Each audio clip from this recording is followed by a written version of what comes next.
Hey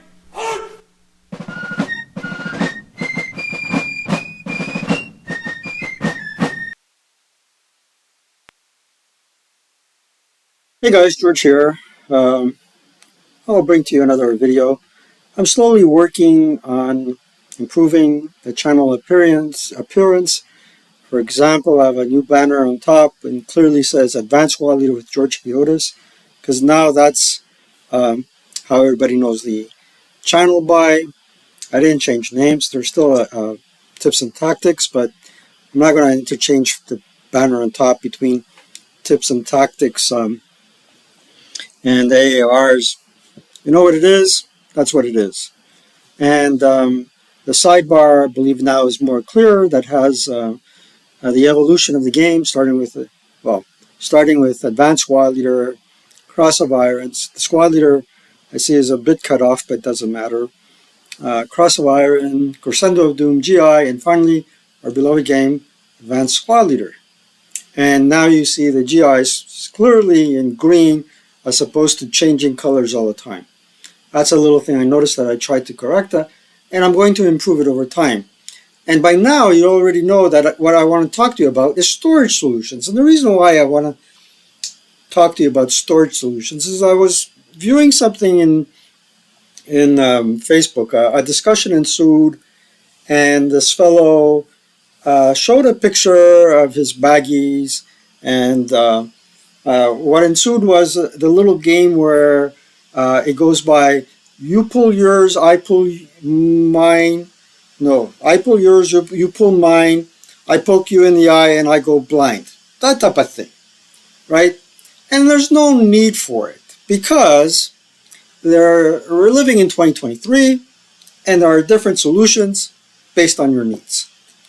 Hopefully, I'm going to give you a discussion about, you know, the pros and cons of each the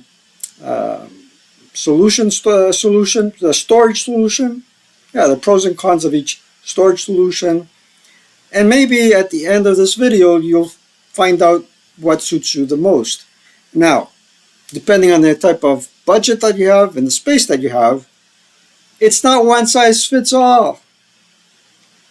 It's not like you go to the pharmacy and, you say, hey, I want a one size fits all solution. No, there are different solutions out there. We're in 2023, and you find what fits. Now, for some reason or another, I want to look a little bit drippy with this video. I'll see if this works out. Took off the monster glasses, got the Gucci hat and the drippy sunglasses. It works just fine. So now that you know what the video is about, with no further ado, let's not waste any time like we do with the intro. Well, maybe the intro is good. I like bagpipes. 30 minutes of bagpipes every morning is pretty good. Maybe for a Saturday morning or a Saturday weekend type of thing, the bagpipes help you wake up. So, first and foremost,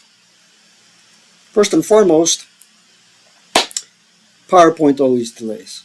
So this is, I got this from a post on Facebook by Joseph Arnold. Sorry if I mistook your name, in 2018.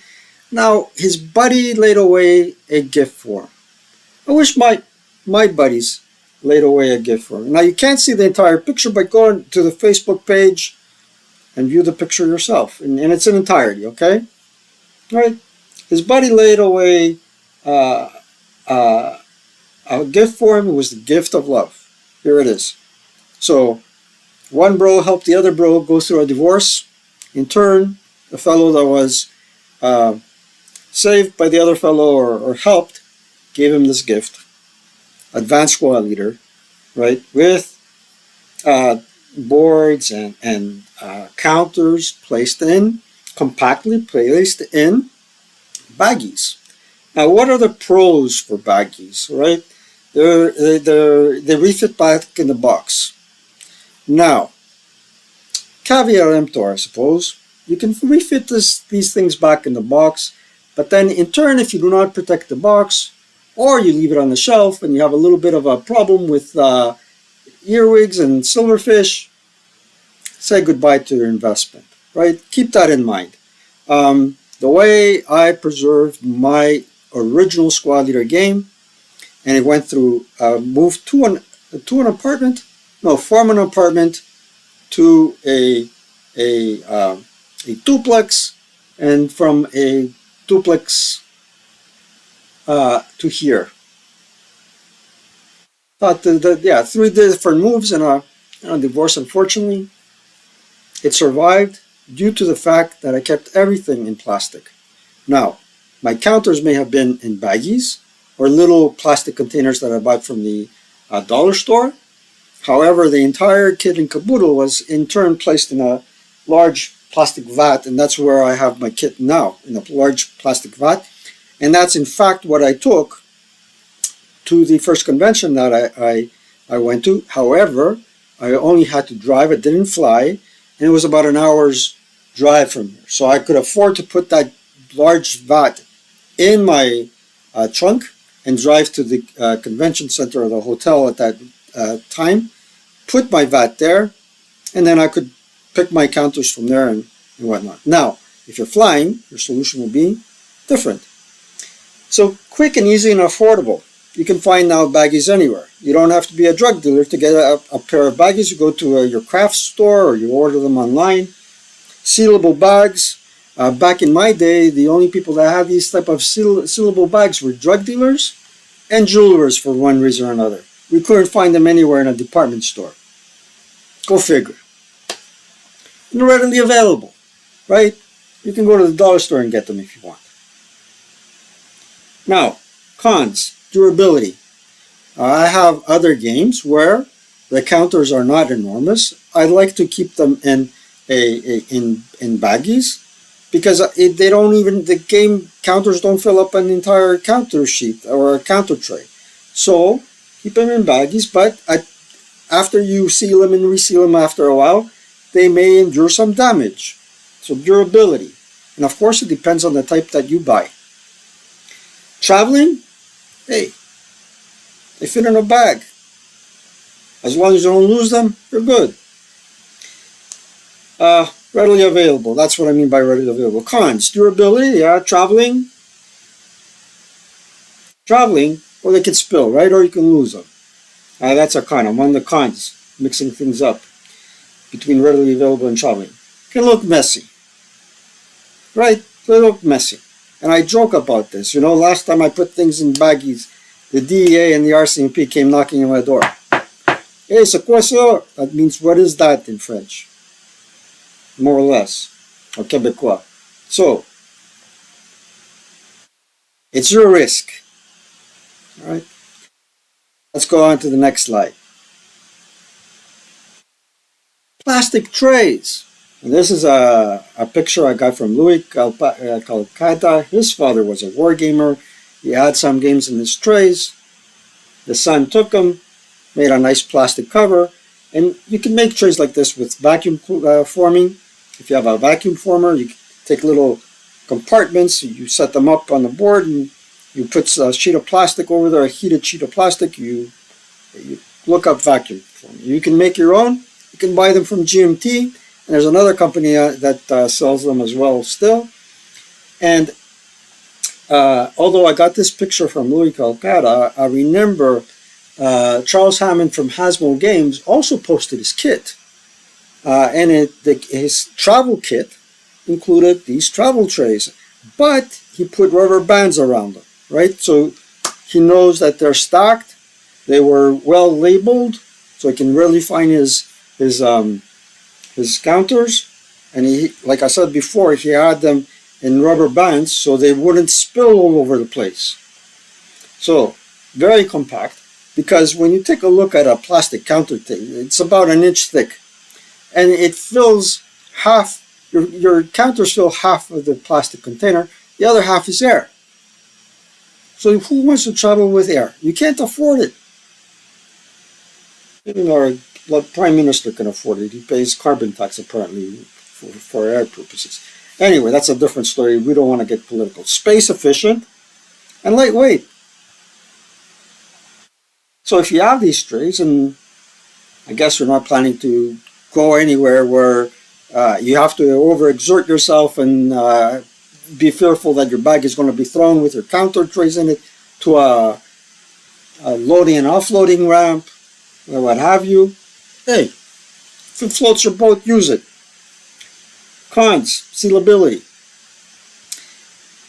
These things are made by vacuum form. Sometimes you'll get a batch that is not sealable and it doesn't doesn't bode well. As well, what I found was when I used my GMT trays, I have them, hey, don't go away. I got them right here.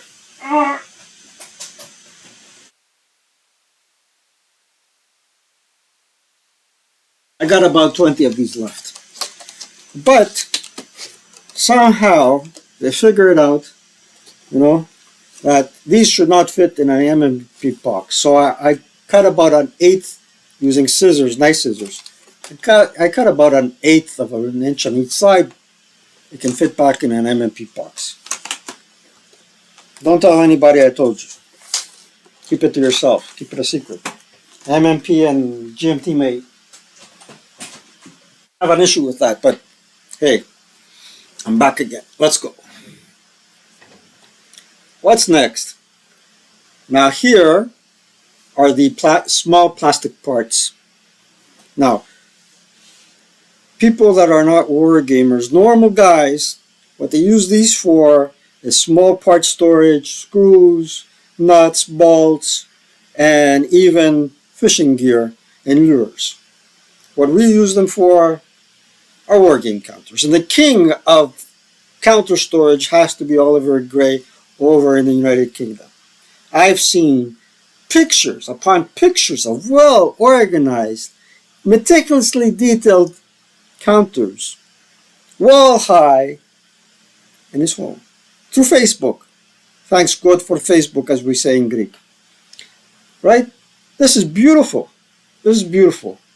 They're sturdy, they allow customization, compartments, and there's plain old hose on rack rope. I group them all together. You may have a preference between one or the other, but I can group them together. Because, you know why? Because I can only afford plain from Walmart. That's why. Allows customization of departments. They seem to be weather tight, and if you're in jolly old UK, United Kingdom, where it practically rains every day, I highly recommend Rayco. Anyway, now weight. I'm figuring this is an educated guess. I never held a Rayco tray myself. They have to be somewhere on the heavier side of the storage solutions. Cost. Now that I'm familiar with. Okay, the cost anywhere between $7 for a Plano from Walmart to $50 a tray, give or take. Right? Easy of trouble. Like I said, mine were Planos. I could drive an hours away and be rest assured that even if I get into an accident, God forbid, they're going to survive, But putting that vat on an airplane, that's a different story. I think in that case, we could say, forget about it. Hey, shout out to Oliver Gray, buddy. If you're feeling under the weather, get well soon. Hey.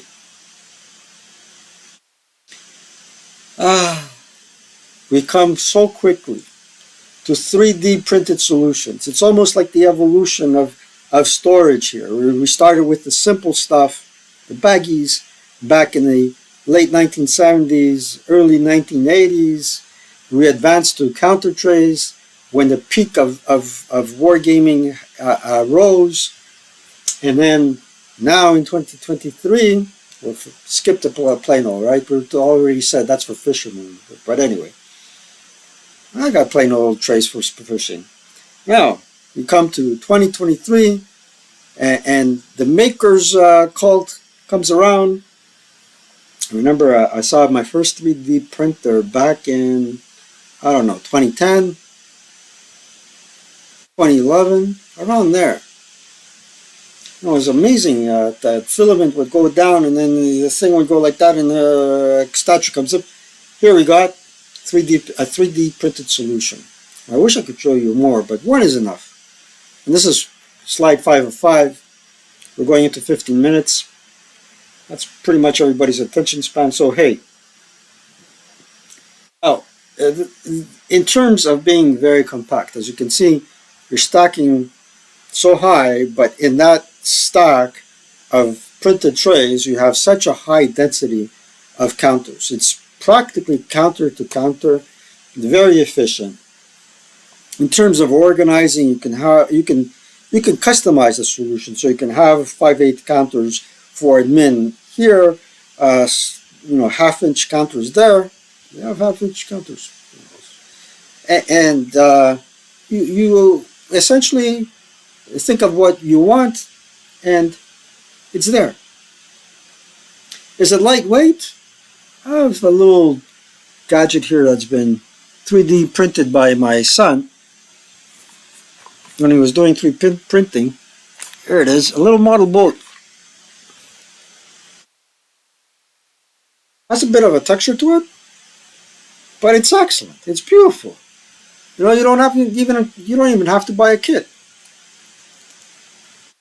Look what's going on here. And this was the model that didn't succeed. He made a second model that was more watertight and pretty nifty. Right, so we got, just to recap, very compact, excellent organization, customizable, and lightweight. Now durability, I don't know. It's a question mark. Now this thing doesn't look too sturdy. I would say Plano's more sturdy.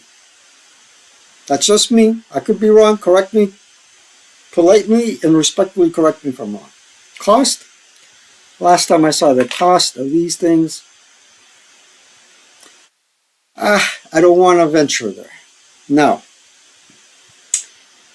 about making your own solution and buying your own 3D printer and whatnot, and you need some software, that's a whole different video. And I'm not ready to venture there. I asked my son, do you want to invest in a 3D solution, in a 3D printer? He says, not right now, Dad. So what am I going to do? Not getting any younger, you know? Anyway, I hope you enjoyed this video. And what the major takeaway is here is that you're not bound by one solution. Depending on your budget and in your space that's available in your home, you have to write this right solution for you. And there is no cult. There is no, hey, I gotta get this or I gotta get that. You take a measuring tape, measure how much space you want. Okay? I even ventured into making my own, or attempting to make my own counter tray. It's down here actually. And that little white bar is a foam board tray. You know? So, get what you can afford and what you need given the budget and the space that you have available. And for those of you that bought some hassles with 10-foot maps, hey, good luck. You can always use Vaso. With that said, I've made my peace. I said my 2 cents. I hope you enjoyed this video. Thank you to all new subscribers and the folks that have been here since the very beginning, one and all. I greatly appreciate your time and you viewing this video and telling 2 friends about it. Like and subscribe. Take care.